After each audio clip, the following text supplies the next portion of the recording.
everyone, good afternoon. So we're the group 2 and we're going to discuss to you the food risk factors. So I would like to start our presentation with this quote. Just in case you have forgotten today, you matter, you are loved, you are worthy, and of course you are magical. So this is from Wisdom Quotes, and I hope all of you are enlightened and motivated with this quote, and always remember that you matter, you are loved, you are worthy, and of course you are magical. Okay, so next po, next. So next to our presentation, we also prepared here a simple fun games. So madali at mabilis lang po ito, and if you know the answer, just open your microphone. Okay, so first, jumble words. Ito na yon. So anyone who have an idea kung anong sagot dito? Isip. Ano ba to? Foodborne illness? Foodborne illness ba? Tingnan natin, pa next slide po. Okay, tama. Foodborne illness. So, talaga naman may idea na. So, next po, we have another one. So, ano kaya to? Food contamination? Yes? Food contamination ba? Okay, let's see. Okay, tama. Congratulations. So, yan ni Mayan. So, thank you so much to all who participate. Thank you so much for all your participation. So, next to our presentation, I'm going to introduce to you our team. Next slide po. Ay, pabalik. So, ito po yung group 2 and simulan ko sa akin, I will discuss to you the food risk factors, followed by Miss May Antataro, what is foodborne illness. Sunod si Miss April Abinal, didiscuss niya naman yung person susceptible to foodborne illness. Sunod si Miss Rubina Cario, John Lloyd Ibarra, Mike Umbao, Erica Casero, Maribel Dolon, Michelle Mora, Mary France Algura, and of course, Maritoni Oliver. So, next slide po. Okay, so now I will going to read to you the learning objectives for today. So number 1, identify and discover the food risk factors. Second, define foodborne illness and discover its types. Third, know and understand about food contamination and its types. And the last one, recall information learned. So that is our learning objectives for today. So now let's come now to our formal discussion, the food risk factors. Next slide po. Okay, so ano nga ba itong food risk factors? So, these are practices that we do that cause illness or damage to our health. So, obviously, ito yung mga rason kung bakit minsan nakakaranas tayo ng pananakit ng tiyan kasi di natin maiwasan, panis na pala yung nakain natin tas di natin naamoy. So, yun. So, under the food risk factors, we have risk factors that cause post-foodborne illness. So, bigyan ko lang kayo ng idea kung ano tong foodborne illness. So, foodborne illness, also known as food poisoning. So, mamaya i-discuss to sa inyo ni Miss Mayan yung kabuuan. So, number 1, holding TCS foods at wrong temperatures. Food with high moisture content are more susceptible to bacterial growth and can be dangerous to consume if held at wrong temperature. So, ano ba tong TCS? May idea ba kayo ano tong TCS? Okay, itong TCS, ibig sabihin, time temperature control. Ulitin ko, time temperature control. So, kung sa supermarket kayo bumibili ng karne, isda, gulay, and everything, meron silang mga freezer dyan. Tapos, doon nila nilalagay yung product, then may sinusunod silang temperature para ma-eliminate yung bacteria na maaring kumapit, for example, sa karne. So, maganda yon na mini-maintain at ini-implement talaga doon sa establishment na yun, yung food safety. So, may tanong ako. So, do you think kapag yung apple ini-slice tapos nagkulay brown na yung kulay niya, do you think contaminated na ba siya ng bacteria at di na pwedeng kainin? Sino pwedeng sumagot? Kulay brown na yung apple contaminated na yun ng bacteria ba? Anyone? Okay, so of course, pwede pa rin siyang kainin. Mukha lang siyang unappetizing pero hindi ibig sabihin na may necessary bacteria bacteria na doon kasi normal lang naman sa apple na maging kulay brown yung kulay niya. Kasi meron itong melanin, tapos ito na yung tinatawag natin na oxidation. So, dahil sa oxygen, kaya siya nagtuturn into brown. So, yung hindi lang naman siya sa apple nangyayari. Kung mapapansin natin sa saging, magiging ganun din yung resulta niya kapag natagalan na siyang binuksan, tas di kinain agad. So, number 2. Cooking foods to the wrong temperatures. It is common misconception that all food bacteria are destroyed simply by adding heat. The truth is not all foods are cooked equal. So, ito naman, yung madalas nating sabihin na init-initin mo na lang yan kasi mamamatay naman yung bacteria dyan. Which is, mali pala. Kasi, nararapat lang nalutuin natin ng mabuti yung pagkain. Kasi halimbawa, sa wet market ka, bumili ng karne. So, di mo alam kung anong klase yung pagproseso niyan. Tapos, aminin natin, di ba? Nilalangaw pa yung ibang product. So, kailangan enough yung temperature and lutuin natin ng mabuti yung karne. Tapos, yun nga, pakuluan. So, para safe tayo. So, ikatlo naman, using contaminated utensils and equipment. Dirty or contaminated utensils and equipment can transfer contamination to food and cause foodborne illness. With lack of proper cleaning and sanitation, old food residue or dangerous pathogens can build up on utensils or equipment. Ano ba tong pathogens? So, pathogens na sabihin yan. So, ito number 3, isa rin to dapat nating tandaan na hugasan ng mabuti yung mga bagay na ginagamit natin sa pang-araw-araw na pagkain. So, yung mga taga-hugas dyan, so ano ba yung dapat natin hugasan muna? Unang-unang dapat natin hugasan kapag matapos nating pinagkainan, yung gamit. So, di ba, kailangan unahin natin yung baso, tapos sunod yung kubyertos, kutsara, tinidor, tapos plato, sandok, tapos kawali kung meron, di ba? So, ika-4. Failing to follow personal hygiene rules. Good personal hygiene is essential for eliminating tens of thousands of bacteria and viruses that could otherwise be transferred for food. In fact, one of the biggest causes of foodborne illness outbreak is improperly washed hands. So, dito naman, dapat nating tandaan yung mga hygienic necessities. Ano ba tong hygienic necessities? So, kasama na dito yung showering, tapos pagsuot ng malinis na damit. Tapos pinaka-importante talaga sa lahat, yung paghuhugas ng kamay. So, nasa pandemya pa rin tayo, wag natin kalimutan. Kaya dapat panatilihin natin na malinis yung pangatawan natin, tapos maghugas tayo ng kamay. Then, mag-sanitize. So, pinakahuli, purchasing food from unsafe food suppliers. Approved suppliers have been inspected and found to be compliant with these rules. Buying food from unapproved suppliers means gambling with food safety. So, dito naman, di lang fake news yung nagkakalat ngayon sa election, di ba? So, pati na rin sa mga pekeng produkto. So, kinakailangan tayong mga consumer maging mapanuri, mapagmatsyag, matanglawin, charot. So, okay.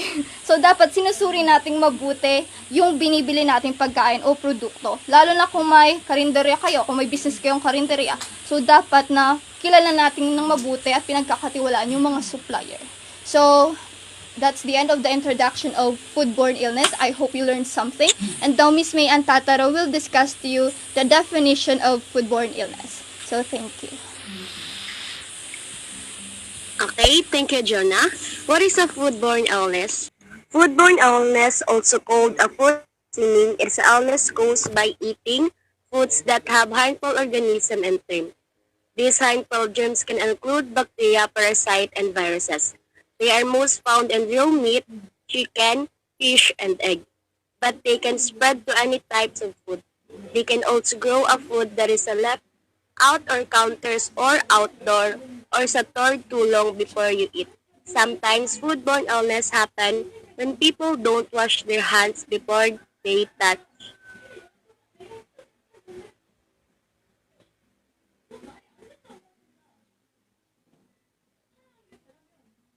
Uy, na nanam.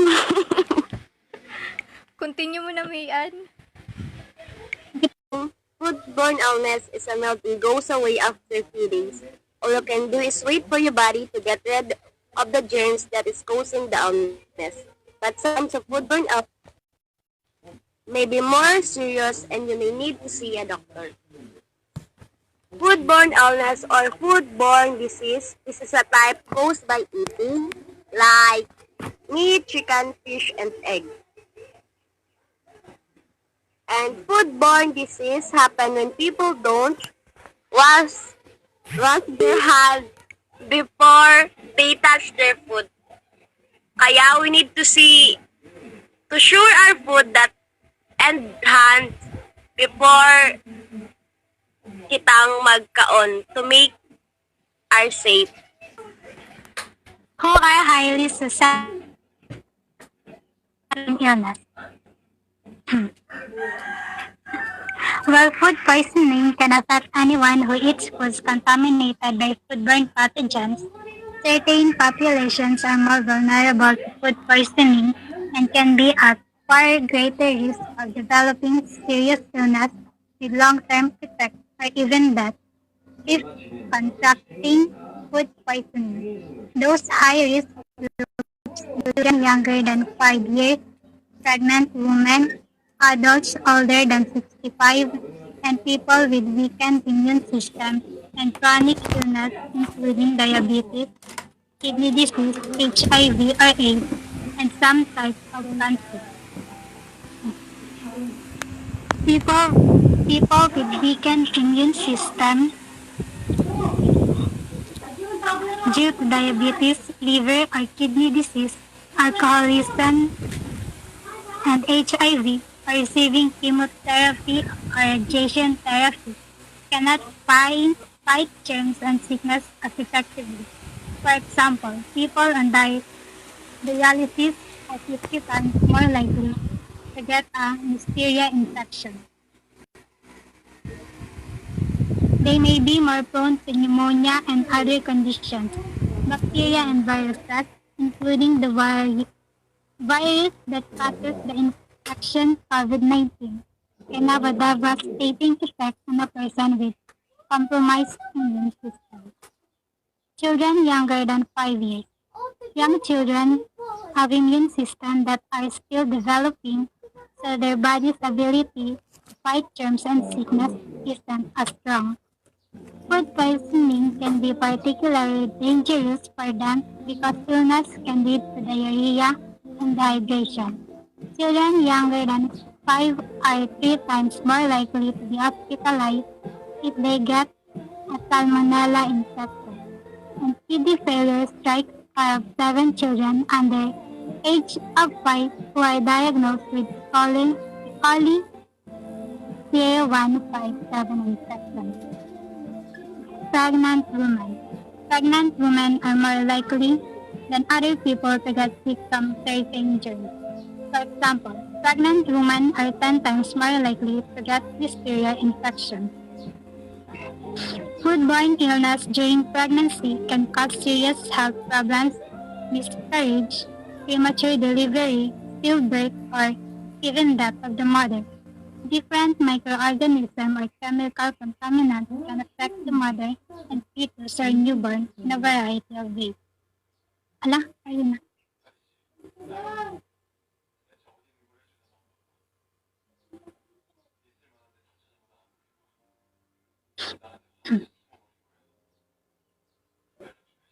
Pabalik po.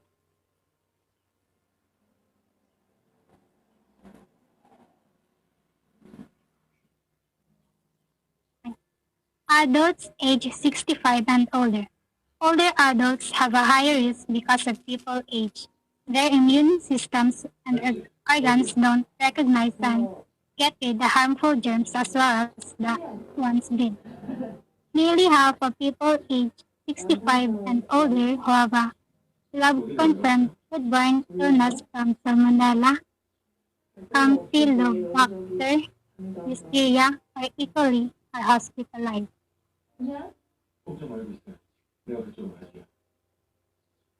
This increase of foodborne illness is because organs and body system go through changes as people age.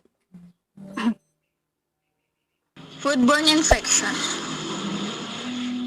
A foodborne infection is an inflammation of the stomach and bowels. The infection can happen when you eat or drink something that is contaminated by a bacteria, virus, or parasites. So here's the types of infection. First, the listeriosis. It is a serious infection caused by the germ Listeria monocytogenes. Second, the salmonellosis. It is an infection with a bacteria called Salmonella live in the intestinal tracts of animals. Third, the trichinosis. It is a foodborne disease caused by a microscopic parasite called Trichinella. Fourth, the anisakis infection. It is a parasitic disease caused by anisakid nematodes or worms that can invade the stomach wall. Lastly, the cyclospora diarrhea. From the word itself, it can cause diarrhea. Foodborne intoxication is caused by consumption of food containing toxin. Toxin cause foodborne disease such as gastrointestinal and systemic disorder. Staphylococcal intoxication, emetic poisoning of Bacillus cereus, botulism, toxigenic molds, poisonous mushroom, and biogenic amines. A toxin-mediated infection is a disease that results from eating food containing live germs. This kind of germs would colonize the stomach or intestine, making toxin as they live and grow. The toxin produced inside the body causes the foodborne illness symptoms. Example of bacteria that causes toxin-mediated infection are Shiga toxin producing Escherichia coli, STEC, Shigella spp, Clostridium perfringens, and Clostridium botulinum in infants. Food contamination is generally defined as food that are spoiled or tainted because they either contain microorganisms such as bacteria or parasites, or toxic substances that can make them unfit for consumption. A food contaminant can be biological, chemical, or physical in nature, with the former being more common. Food may be contained intentionally or accidentally. As a consumer, we never want to see our food to be contaminated, but often the contamination we can see doesn't actually harm us. It is more often the unseen contamination that is most harmful.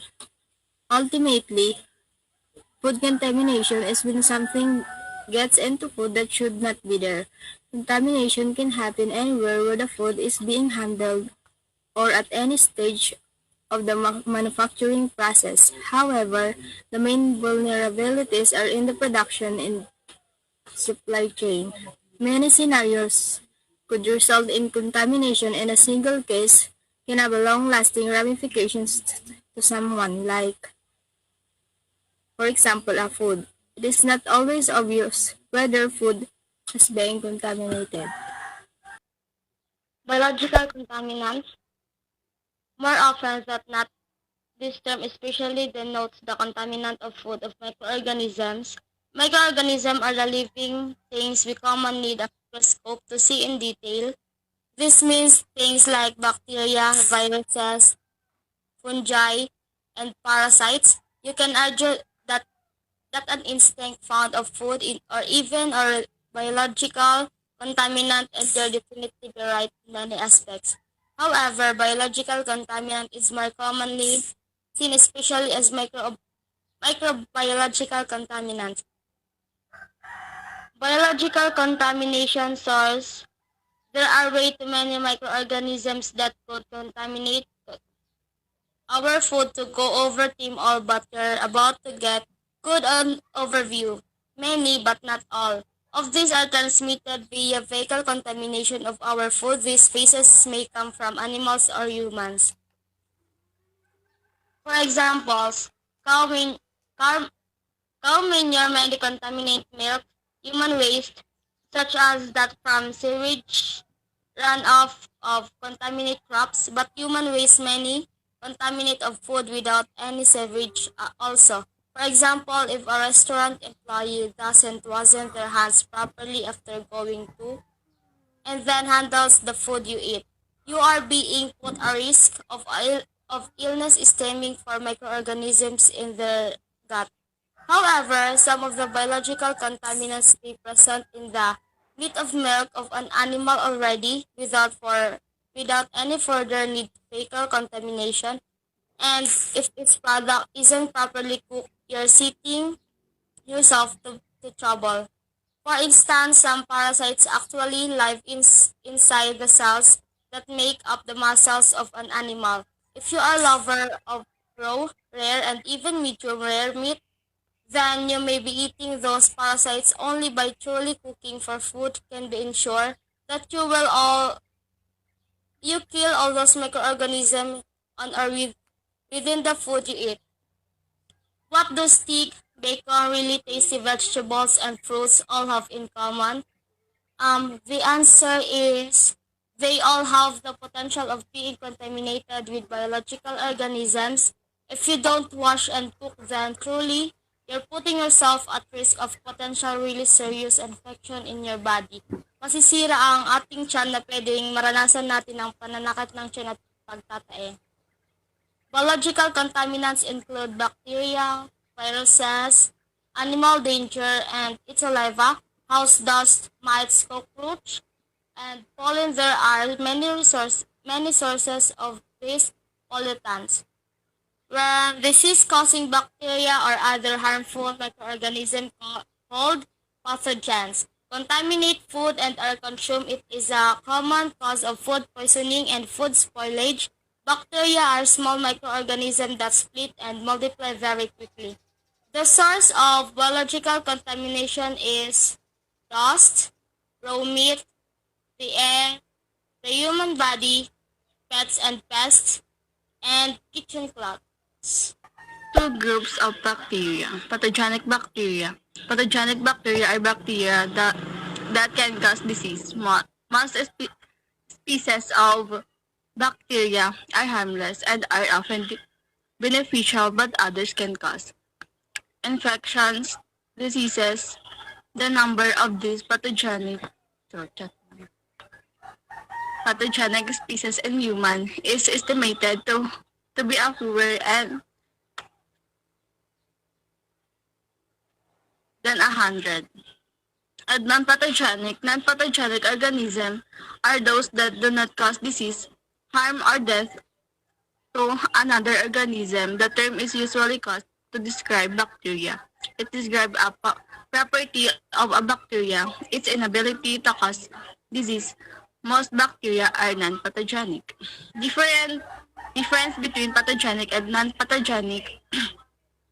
The main difference between pathogenic and non-pathogenic bacteria is that the pathogenic bacteria can cause diseases while the non-pathogenic bacteria are harmless.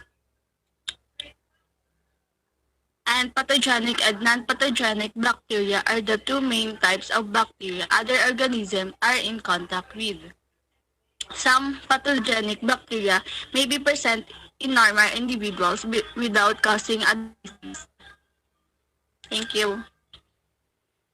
Chemical contaminant. Chemical contaminants can be found as organic and inorganic molecules. Molecules mass produce product used day to day by almost everybody. Kapag sinabi nating organic, it always contain carbon, while most inorganic compounds do not contain carbon. These include plastics, resins, pharmaceuticals, disinfectants, deodorants, detergents, petroleum products, and road runoff, pesticides, biocides, along with the results of landfill and incineration. Physical contamination. Physical contamination occurs when a physical object enters food at some stage of the production or preparation process. Physical objects in food can be choking hazard and often introduce biological contaminants as well. Even if the object is not likely to injure your customer, Finding an object in their food can be very distressing for a customer who knows that harmful microorganism on the object could make them ill. So, physical contamination is when you found object or something unusual in your food. For example, sa order mong food, may nakita kang buhok or langaw, metal or ano paman. Ito yung kadalasang isa sa mga pinagmumulan ng customers' complaints sa mga food industry because who would want to eat something on your food na hindi naman talaga dapat makain or kainin. Although, maybe nakita mo naman kaagad yung nakahalo sa food, but the thoughts eating that without you realizing makes it very distressing to think, right? Maiisip natin, what if nakain natin yon?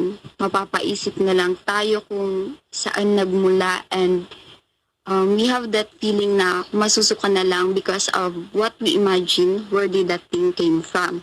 So ano nga ba yung mga examples ng physical contaminants? First, hair. Of course, sa mga nagtatrabaho, yung mga nasa production, meron silang buhok.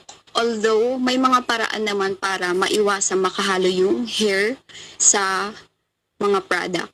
Second, fingernails. That's why dapat i-maintain natin na yung fingernails natin is maikli lang. Bandages, jewelry, broken glass, staples, plastic wrap or packaging, dirt from unwashed fruit and vegetables, pest or pest droppings or rodent hair, to minimize the risk of physical food contamination occurring in your food business, always first, wear hair neatly tied back or wear a hair or beard net.